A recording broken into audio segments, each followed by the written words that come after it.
نحمدہ ونصلی علی رسولہ الکریم اما بعد فاعوذ باللہ من الشیطان الرجیم بسم اللہ الرحمن الرحیم۔ ڈیئر اسٹوڈنٹس، ہم سورہ انفال کی تلاوت کر رہے ہیں اور اس کے ترجمے کو یاد کر رہے ہیں۔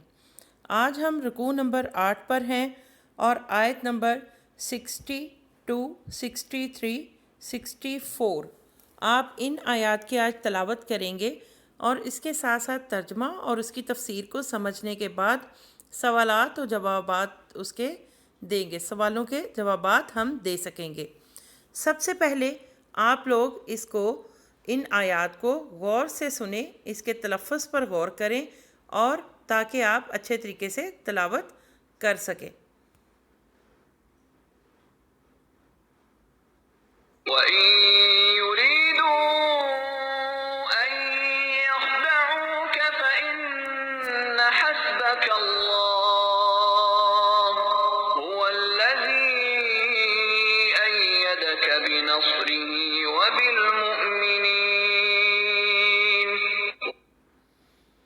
اگر وہ تجھ سے دغا بازی کرنا چاہیں گے تو اللہ تجھے کافی ہے، اس نے اپنی مدد سے اور مومنوں سے تیری تائید کی ہے۔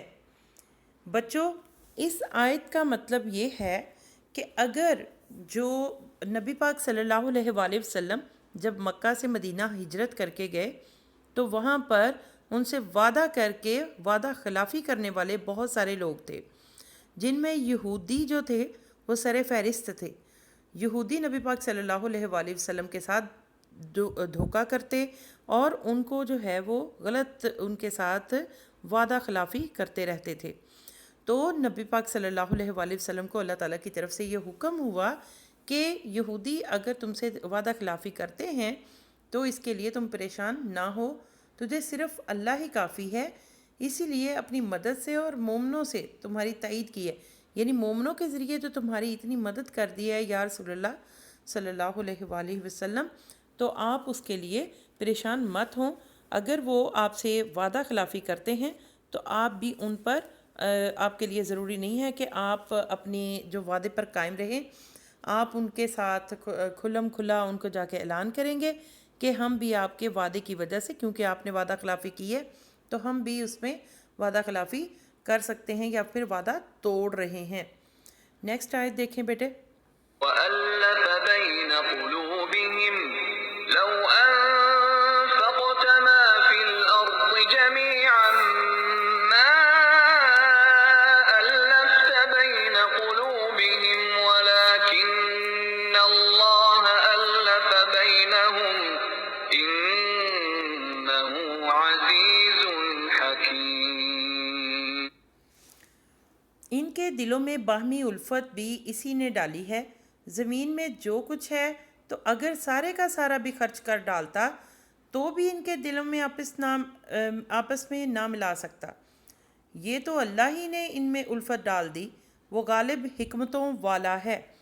بچوں، اس آیت میں دو مفہوم واضح کیے گئے ہیں۔ ان آیات میں دو احسان اللہ تعالیٰ نے یاد کروائے ہیں۔ اللہ تعالیٰ نے اسلام کی تبلیغ کے راستے میں ہر موقع پر نبی کریم صلی اللہ علیہ وآلہ وسلم کی مدد فرمائی، غیبی طریقوں سے بھی اور مسلمانوں کی جماعت کے ذریعے سے بھی۔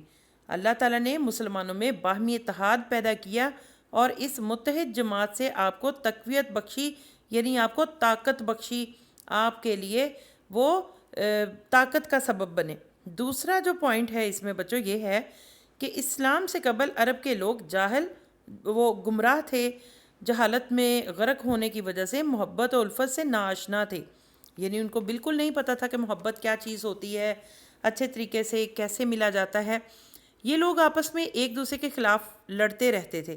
اللہ کا احسان یہ ہے کہ اس نے ان کے دلوں میں پیار و محبت اور اثار و ہمدردی کے جذبات پیدا کیے۔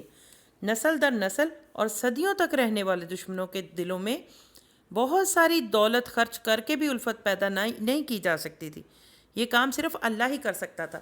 یعنی اللہ تعالیٰ جو وہی عرب کے لوگ تھے جو نبی پاک صلی اللہ علیہ وآلہ وسلم کے صحابی تھے بچوں، تو ان صحابہ کے دلوں میں بھی دیکھیں اللہ تعالیٰ نے کس قدر محبت ڈال دی نبی پاک صلی اللہ علیہ وآلہ وسلم کی۔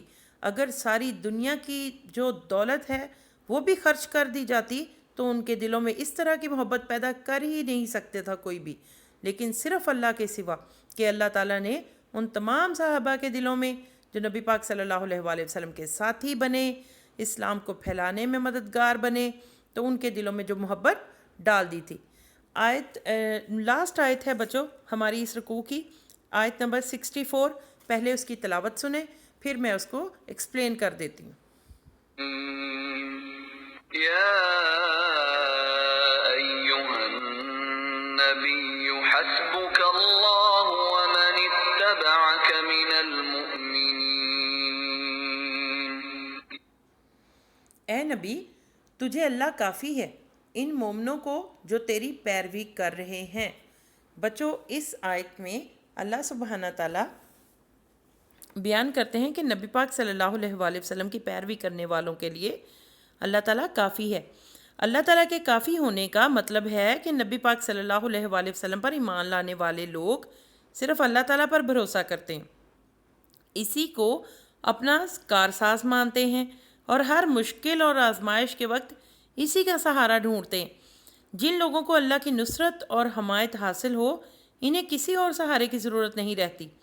ایسے ہی لوگوں کے لیے اللہ کافی ہے اور کوئی طاقت ان کا کچھ بگاڑ نہیں سکتی۔